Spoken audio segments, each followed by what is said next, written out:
Bienvenidos a los cursos bíblicos del Ministerio Llamada de Medianoche. Una propuesta nueva para conocer y entender las Sagradas Escrituras y dar crecimiento a pastores, misioneros y a toda persona que quiere estudiar y crecer en su vida cristiana. Porque la Biblia dice en el Salmo 119:130: la exposición de tus palabras nos da luz y da entendimiento al sencillo. Un material de excelente calidad educativa y de producción. Totalmente gratis. Por más información, www.llamadaweb.org o búscanos en nuestras redes sociales, Facebook, Twitter, Instagram y YouTube. Comunicate vía WhatsApp al 099 000 540. Si estás fuera del Uruguay, prefijo más 598. Disfruta la clase de hoy. Bien, vamos a seguir con nuestro estudio de la preciosa carta de Pablo dirigida a los Gálatas. Habíamos visto el porqué de esta carta, las razones. Se estaban infiltrando, metiendo allí estas falsas enseñanzas, falsos maestros llamados judaizantes, que querían que los creyentes de Galacia, los que habían aceptado el evangelio sencillo de Jesucristo por fe y por gracia, no solo se quedaran con esto, sino que le añadieran las obras de la ley. Al punto tal que la salvación al final era el intento del ser humano de lograr la salvación, la aceptación de parte de Dios y llegar al cielo por las obras propias. Habíamos visto cómo Pablo hace un saludo bastante seco y ya involucrando la realidad del evangelio por gracia y que produce la paz. Y que los que vinieran trayendo un evangelio diferente sean anatema, maldición, consagrados, dedicados a la condenación. Porque claro, tergiversaban, destruían la obra perfecta de Jesucristo que había exclamado allí en la cruz: consumado es. Ahora, el apóstol Pablo también defendía su apostolado. A partir del capítulo 1, versículo 10 en adelante, justamente hace un énfasis bastante fuerte en esa realidad. Habíamos visto lo importante que era esto para la defensa del evangelio. Porque si podían desacreditar al mensajero, desacreditaban también al mensaje. Y por eso Pablo hace una defensa tan fuerte de su apostolado, que, como ya habíamos visto en la clase anterior, no la había recibido de hombres y para hombres, sino la había recibido del Señor. Esa autoridad la había recibido de parte del Señor. Ahora, en el capítulo 2, trae varios argumentos más que demuestran esa autoridad. El segundo argumento lo encontramos en el capítulo 2, a partir del versículo 1, que su autoridad fue reconocida en Jerusalén. Para eso vamos a leer los primeros 10 versículos. Después, pasados 14 años, subí otra vez a Jerusalén como ordené, llevando también conmigo a Tito. Pero subí según una revelación, y para no correr o haber corrido en vano, expuse en privado a los que tenían cierta reputación el evangelio que predico entre los gentiles. Mas ni aun Tito, que estaba conmigo con todo y ser griego, fue obligado a circuncidarse. Y esto a pesar de los falsos hermanos, introducidos a escondidas, que entraban para espiar nuestra libertad que tenemos en Cristo Jesús, para reducirnos a esclavitud, a los cuales ni por un momento accedimos a someternos, para que la verdad del Evangelio permaneciese con vosotros. Pero de los que tenían reputación de ser algo, lo que hayan sido en otro tiempo, nada me importa, Dios no hace excepción de personas. A mí, pues, los de reputación nada nuevo me comunicaron. Antes, por el contrario, como vieron que había sido encomendado el evangelio de la incircuncisión, o sea, para los gentiles, como a Pedro el de la circuncisión, a los judíos, pues el que actuó en Pedro para el apostolado de la circuncisión actuó también en mí para con los gentiles. Y reconociendo la gracia que me había sido dada, Jacobo, o sea, Santiago, Cefas, Pedro, y Juan, que eran considerados como columnas, nos dieron a mí y a Bernabé la diestra en señal de compañerismo, para que nosotros fuésemos a los gentiles y ellos a la circuncisión. Solamente nos pidieron que nos acordásemos de los pobres, lo cual también procuré con toda diligencia hacer. Entonces acá tenemos un argumento más, que su autoridad había sido reconocida cuando había subido a Jerusalén. La autoridad del apóstol Pablo como apóstol y su mensaje que también transmitía. Entonces, después de 14 años, se fue a Jerusalén con Bernabé y tuvieron ahí una reunión privada con los apóstoles. Y uno de sus argumentos entonces es, mira, yo estuve reunido con los apóstoles. Fui con Tito. Tito era griego, o sea, era gentil, no estaba circuncidado y ninguno de ellos me dijo, mira, para, antes de tener comunión con un gentil, que se circuncide. No. Era otro argumento a favor de lo que Pablo era y estaba predicando. A su vez fue reconocido a pesar de falsos maestros que se estaban metiendo allí para engañar a esos judaizantes que se metían como espías para sabotear la libertad de los creyentes y llevarlos a la esclavitud. Es impresionante el término que utiliza el apóstol Pablo acá. Esclavitud. Es que la palabra esclavitud, tal como aparece aquí, no es un término demasiado fuerte para mostrar lo que eran las demandas de la ley. Esclavizaban, les ponían un yugo pesadísimo que ningún judío logró cumplir jamás. Entonces, era esclavitud. Los estaban atando con cadenas. En vez de disfrutar la libertad en Cristo, haber recibido la salvación por fe y por gracia y punto y aparte, una vida viviendo para el Señor. No, ahora era una vida bajo un yugo insoportable. Lo que no solo fue expresado por Pablo, sino también Pedro en Hechos 15, un pasaje que leímos en otra clase. Entonces, vemos acá claramente que el volver a obras, o que a través de obras se llega o supuestamente se logre la salvación, eso produce esclavitud, porque nunca vas a estar libre. Siempre será y algo más, y algo más, y algo más. Hay quienes tienen que ir casa por casa llevando sus revistitas, y si no hacen cierta cantidad de horas, no pueden formar parte de cierto grupo selecto, según ellos creen, y cosas por el estilo. Es un yugo, es pesado. El esfuerzo para tratar de cumplir con todas estas demandas equivale a un afán de alcanzar a Dios por las propias fuerzas. Es un tremendo esfuerzo para obtener la salvación por obras, las obras de la ley. Solo para descubrir después que, mira, esto igual no alcanza, no produce la paz. Es como he observado muchas veces las telas de araña, es algo que me fascina. Y ver esas telas recién hechas, perfectas, a veces hasta con las gotitas del rocío de la mañana, una belleza, una arquitectura fenomenal, y esos hilos tienen una elasticidad increíble que los científicos están intentando copiar. Pero ¿qué pasa cuando cae un insecto ahí adentro? Sin querer se mete allí y empieza a debatirse, intenta salir. Si es una mosca, empieza a aletear desesperadamente y uno escucha el zumbido bzz, y se vuelve, intenta zafar. Y en ese intento, ¿qué pasa? Se envuelve cada vez más. Y la araña, como notó la vibración, ya va directo ahí y le inyecta un veneno y la envuelve. Y luego la usa de alimento. Bueno, eso es lo que pasa con estos creyentes cuando se les quiere imponer legalismos.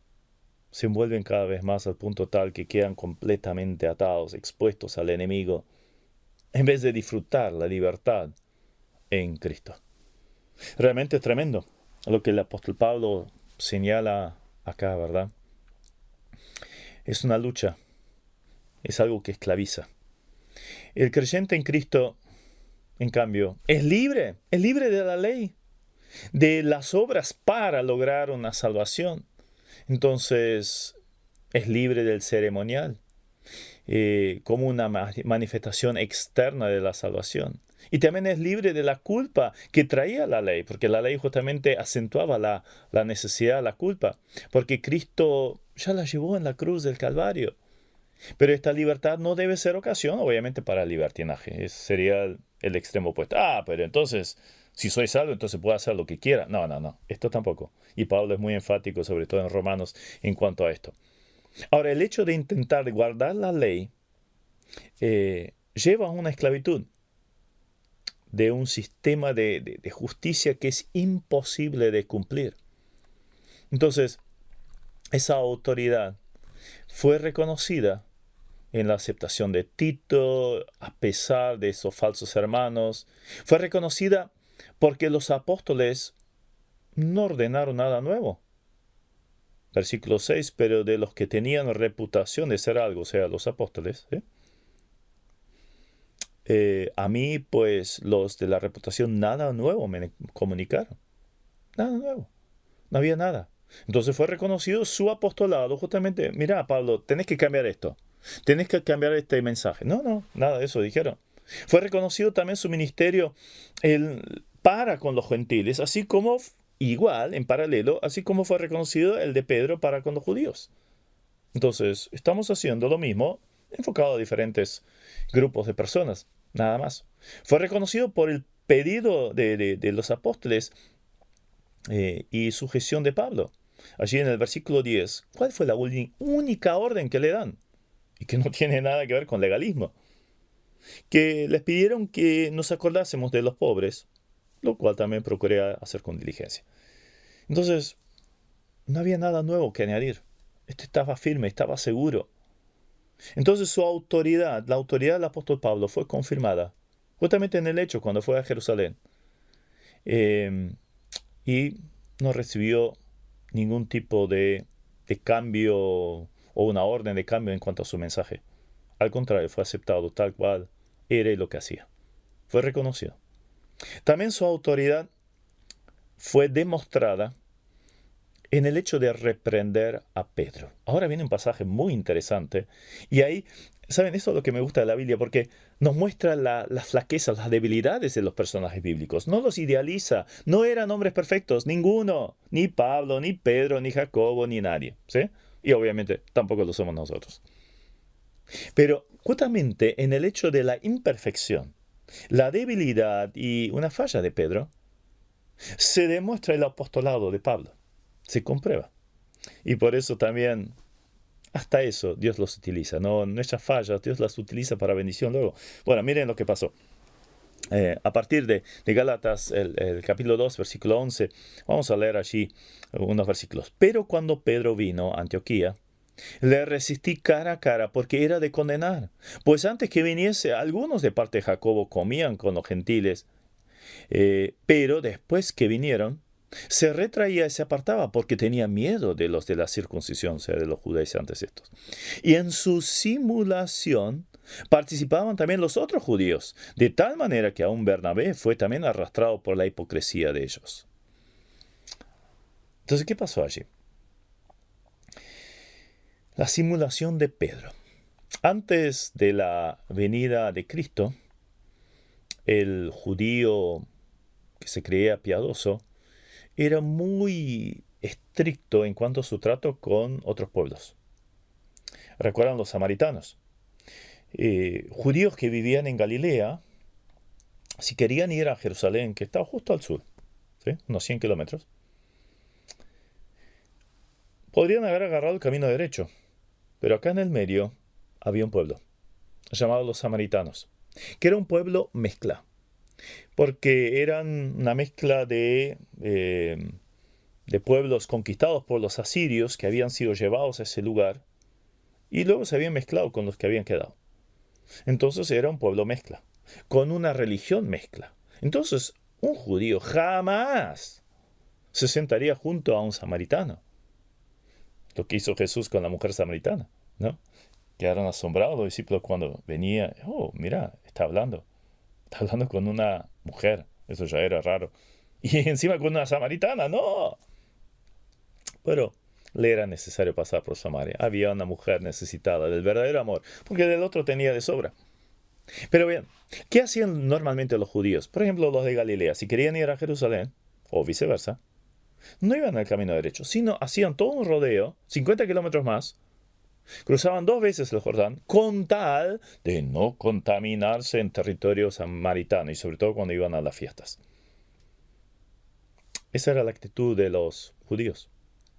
Llamaban a los gentiles perros, despreciativo. No como nosotros hoy los tenemos como mascotas y los amamos, los abrazamos, algunos hasta lo besan, pero no, era despectivo. Los gentiles no eran merecedores de algo de parte de Dios. Ellos, los judíos, eran el pueblo elegido de Dios y entonces obviamente nada de contacto con los demás. Ahora, los cristianos compartían alimentos juntos. Eso se empezó a dar en Jerusalén. Perdón. Se empezó a dar allí en Jerusalén. Y luego eso se fue aplicando o imitando en las otras iglesias. En Antioquía, en la iglesia por excelencia de mezcla de judíos con gentiles, Antioquía de Siria, allí más al norte de Galilea, entonces, claro, comían juntos. Disfrutaban la comunión, judíos y gentiles, bárbaro, todo genial. Pero, y allí estaba, en algún momento también estaba Pedro, estaba Bernabé. Recuerdan que Bernabé y Pablo habían ayudado a solidificar, a confirmar esa iglesia. Y luego salieron los mensajes a los viajes misioneros. Pero hubo un momento ahí que estaba también Bernabé y llegó Pedro, ¿no? Y ahí llegaron algunos de estos judaizantes, y que vemos en Hechos 15, que ni siquiera fueron mandados por Jerusalén. Al contrario, se habían infiltrado, querían distorsionar, y es clásico del enemigo, quiere destruir. El enemigo vino para eso, para matar, robar y destruir.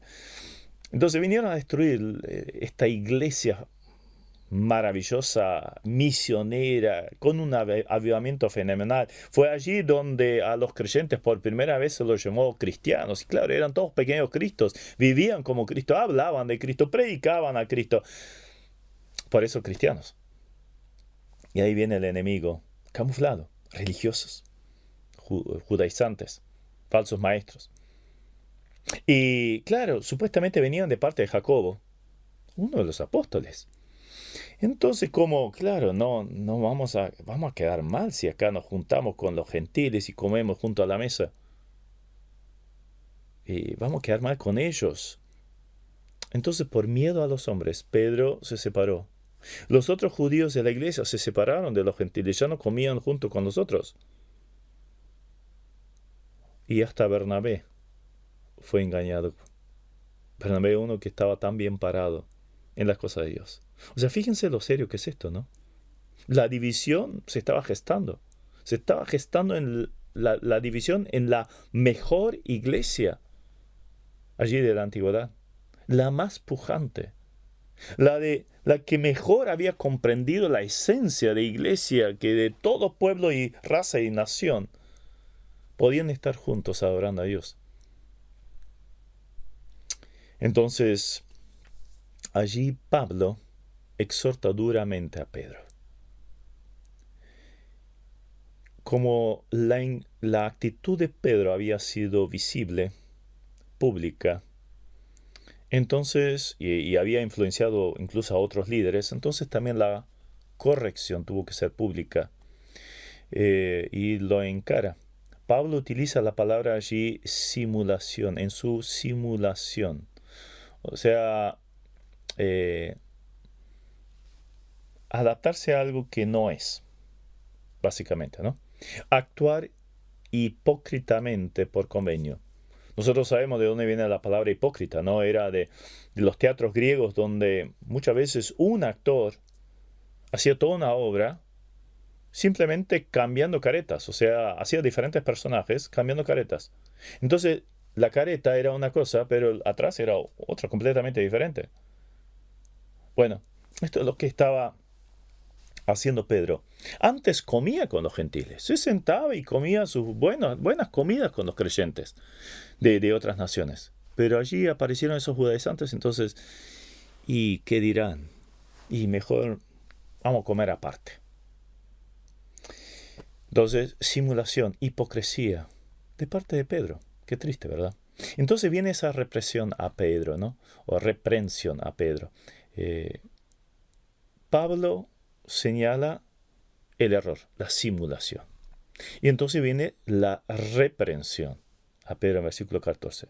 Por cuanto vi que no andaban rectamente conforme a la verdad del Evangelio, dije a Pedro delante de todos, si tú, siendo judío, vives como los gentiles y no como judío, ¿por qué obligas a los gentiles a judaizar? Pedro, te equivocaste, estuviste mal, lo encaró. Sabemos el hecho de corregir a un hermano se tendría que hacer en forma privada. Pero acá hubo un pecado público.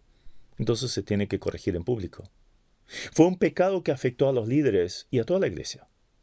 Fue un pecado que estaba a punto de hacer una división de iglesia.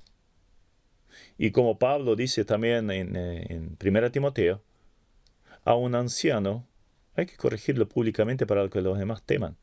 Porque son responsables frente a la grey y por la grey. Entonces lo que hacen o dejan de hacer tiene una tremenda influencia. Ahora, este es uno de los argumentos del apóstol Pablo, o sea, la reprensión a Pedro. Ahora, ¿cuál es el argumento que utiliza el apóstol Pablo? Esto lo vemos en los versículos siguientes, el 15. Nosotros, judíos de nacimiento, o sea, Pedro y Pablo, ¿no? Y no pecadores entre los gentiles, o sea, no está diciendo, bueno, los gentiles son pecadores, nosotros no. No. Los que eran pecadores entre los gentiles, así como nosotros, pero ahora salvos, sabiendo que el hombre no es justificado por las obras de la ley, sino por la fe de Jesucristo, nosotros también hemos creído en Jesucristo para ser justificados por la fe de Cristo y no por las obras de la ley, por cuanto por las obras de la ley nadie será justificado. Entonces, en el versículo 15, Pablo presenta, o a partir de ese versículo, Pablo presenta varios argumentos. En primer lugar, la justificación es por fe, ¿no? Allí en el 15, la primera frase. Somos justificados por fe. Y allí en el 16, la primera frase, sabiendo que el hombre no es justificado por las obras, aparece por primera vez esa palabra justificar. ¿Qué significa? Es declarar justo a alguien. Alguien que obviamente era culpable. Era declarado culpable. Pero en base a un precio pagado, entonces es declarado justo. Ya no es culpable. Su culpa fue absorbida. Fue quitada. Entonces ya no es culpable, es justificado, declarado justo. Bueno, justamente eso fue lo que hizo Dios allí, a través del sacrificio en Jesucristo. Entonces, la justificación es por gracia y por fe. Y es la esencia de este libro. Qué precioso, ¿no? El hombre es pecador y ha pecado. O sea, nace ya siendo pecador y luego comete pecados. Por lo tanto, la justicia de Dios exige juicio, castigo. Y es justo, absolutamente. Pero en base de recibir, de aplicar a la vida el pago hecho por un ser inocente, por el Señor allí en la cruz. Su sangre derramada allí, como dice Pedro también, ¿no? Entonces, es absuelto de la culpa. Ya no es culpable. Por eso es justificado. Ahora, la justificación, como leíamos acá, no es por obras. No es por obras. Por lo dicho anteriormente, vemos claramente esa realidad. No por obras. Vemos que es una afirmación general. El hombre es para todos por igual. No es justificado por obras. La afirmación es bien personal. Nosotros. Es universal. Nadie se vale para todos por igual. Nadie es justificado por las obras de la ley. Todos son justificados por la fe en Jesucristo, la salvación por gracia. Entonces la justificación por obras sigue diciendo en el versículo 7 algo muy serio. Y si buscando ser justificados en Cristo, también nosotros somos hallados pecadores. ¿Es por eso Cristo ministro de pecado? En ninguna manera. A ver, ¿qué está diciendo el apóstol Pablo acá? La justificación por obras haría que Pablo, Bernabé, Pedro e inclusive Cristo fueran pecadores y estarían promoviendo el pecado. Porque fue Jesucristo que claramente enseñó que lo malo no es lo que entra, sino lo que sale del corazón, los pensamientos, adulterio y todo esto, ¿no? Y que solo había salvación confiando en Él. Venid a mí todos los que estáis trabajados y cargados, y yo os haré descansar. De tal manera amó Dios al mundo, que ha dado su Hijo unigénito para que todo aquel, que en Él cree, no se pierda, mas tenga vida eterna. No dice, bueno, aquel que cree y tiene que realizar una serie de mandamientos, cumplir con ciertos rituales, entonces tendrá la vida eterna. No, el que cree, punto. El que cree es salvo. Entonces, si la justificación fuera por obras, Cristo incitó al pecado. Esto sería absurdo, absolutamente. La justificación por obras haría que Pablo fuera un transgresor. O sea, Pablo pone, mira, si yo estuviera hablando de una salvación por obras, me haría pecador. Fíjense lo que dice 18 y 19. Porque si las cosas que destruí, o sea, su vida vieja, ¿no? Su celo enfermo, erróneo, judío. Si las cosas que destruí, las mismas vuelvo a edificar, transgresor me hago, porque una vez hacía una cosa, después era otra, y ahora vuelve a hacer lo otro, entonces evidentemente algo está mal acá, re mal. Porque yo por la ley soy muerto para la ley, a fin de vivir para Dios. O sea, él anuló la posibilidad de que hubiera salvación por obras, y si lo permitiera, volviera atrás, ¿no? Estaría reconstruyendo lo destruido. O sea, esto no sirve, lo destruimos, nos convertimos, cambiamos nuestra forma de actuar, de vivir, de creer y todo. Y ahora quiero volver a lo anterior, ¿no? Pero estoy siendo culpable. No solo sería incoherente consigo mismo, sino que se haría culpable porque iría en contra de sus propias convicciones. El colmo, o más bien, el cómo que nadie estuviera pensando que era justificado por intentar cumplir la ley. Él lo había hecho con un fanatismo exacerbado, pero tuvo que darse cuenta que el vivir para Dios solo se lograba estando en Cristo y muerto para la ley. Vivir en Cristo, muerto para la ley. Si alguien fue ejecutado por un delito capital, ¿no? La ley ya no tenía ningún reclamo sobre él. Claro, ya murió. O sea, un asesino fue ejecutado, pena de muerte. Ya pagó, ya está.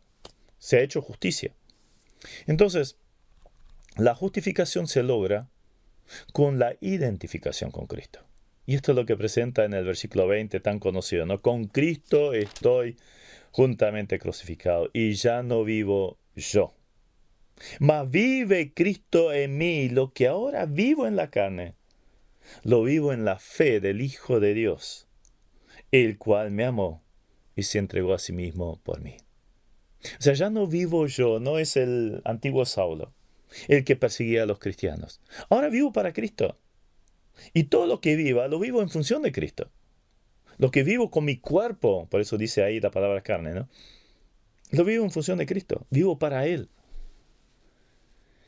La justificación por obras rechazaría la gracia y haría vana la muerte de Cristo, como termina diciendo este capítulo. No desecho la gracia de Dios, Pues si por la ley fuese la justicia, entonces por demás murió Cristo. Si al desechar la gracia y adoptar las obras de la ley, o sea, gracia como doctrina, no de perder la salvación, por supuesto, ¿no? Sino como doctrina, como requisito para la salvación, y adoptar las obras de la ley como medio para justificación, el hombre hace la obra de Cristo inútil. Por demás murió Cristo. Claro, si hasta ese momento siempre fue por obras, siempre tuvieron que cumplir la ley. Si esto era válido, si esto era la voluntad de Dios, entonces seguiría así. No habría ningún tipo de diferencia. ¿Para qué entonces vino Cristo? ¿Para qué murió? No tiene sentido. Entonces vemos allí varios argumentos que traza el apóstol Pablo defendiendo su apostolado. Recordemos por qué lo hace. No para mostrarse acá, yo, gran apóstol Pablo, por favor, tengan presente el título que tengo. No. Tenía que ver con que él era el mensajero de un mensaje que traía de parte de Cristo y que incluía el concepto de la salvación, la justificación, simplemente por gracia y por fe. Si el apostolado caía, si el mensajero era desacreditado, entonces también lo era su mensaje. Y por eso el énfasis tan fenomenal. Pero quizás cerrando justamente con este versículo, que ya no vivo yo, ¿sí? Estoy crucificado con Cristo. Lo que ahora es mi vida, mi carne, podemos unir a Romanos 12, versículos 1 y 2. O sea, depositarlo como un sacrificio vivo en la presencia de Dios. Entonces soy muerto a lo viejo. Soy muerto a los intentos de salvación propia. Y ahora vivo para el Señor. Quiero vivir en función de un Salvador que me ha dado todo, de regalo, ¿sí? Y ahí hace un énfasis muy grande, y ya no vivo yo. Claro, antes era el apóstol Pablo, circuncidado al octavo día, muy celoso de la ley, que pasaba por encima todo lo demás, o sea, era el mejor de la clase. Encima la mejor universidad, la de Gamaliel. Fariseo de fariseos. Soy el mejor preparado, el que con más celo perseguía cualquier otra rara doctrina llamada cristianismo que apareció por ahí. Tenía bien grande el título de fariseo en su oficina. Obviamente, forma simbólica de hablar. Pero ahora dice, ya no vivo yo. Y quizás nos podríamos identificar con esto. Probablemente nosotros no tengamos el problema que había en aquel entonces de los judaizantes. Quizás no tenemos el contexto del apóstol Pablo, gran teólogo, de lo mejor. Pero muchas veces está el yo. Y solo hay una posibilidad. O es el yo que gobierna, o es Cristo. Uno excluye al otro. Y muchas veces es así que el yo está sobre el trono. Yo decido. Yo, mi vida, mi tiempo, mis fuerzas, mis dones, mi ministerio. Ay de aquel que no tenga en cuenta lo que yo he hecho. Tenemos la soberbia muy elevada, en líneas generales. De hecho, es el pecado que está prácticamente en todos los otros pecados. El creerse algo especial. Ponerse como centro. Sus placeres, sus deseos como centro. Entonces, claro, ya no lo es Cristo. Por eso es tan importante una y otra vez crucificar, mantener crucificado el yo. O sea, muerto. Si un muerto no puede hacer nada. Un muerto uno lo puede patear y no va a reaccionar. Simbólicamente tenemos que hacer esto con nuestro yo. Y que Cristo sea el centro. Todo lo que ahora vivo en este cuerpo, lo vivo en la fe del Hijo de Dios. ¿Y qué hizo Él? Él me amó y se entregó. Si tenemos presente esta realidad de que Cristo vino a esta tierra, entregó su vida por amor a nosotros, entonces creo que le daremos más lugar en nuestra vida. Sería Cristo el Rey y no el yo. Hay muchas canciones que se cantan hoy en las iglesias. Mi Cristo, mi Rey y cosas por el estilo. Se exalta mucho justamente a Cristo como Rey. Y muchas veces me pregunto, lo cantamos en voz en cuello y ¿cuánto de real está? Es esto. Cristo Rey. Realmente lo es. Ya no vivo yo, mas vive Cristo en mí. Todo lo que haga, con mi ser, con mi vida, con mi tiempo aquí en la tierra, que sea para Cristo. Amén. Esperamos que esta clase haya sido de edificación. Recuerda que en nuestra página web www.llamadaweb.org podrás encontrar el complemento de esta clase con las notas y material extra. Busca la pestaña Cursos Bíblicos y regístrate para tener más material totalmente gratis. Gracias a todos los que ofrendan para que este material siga produciéndose.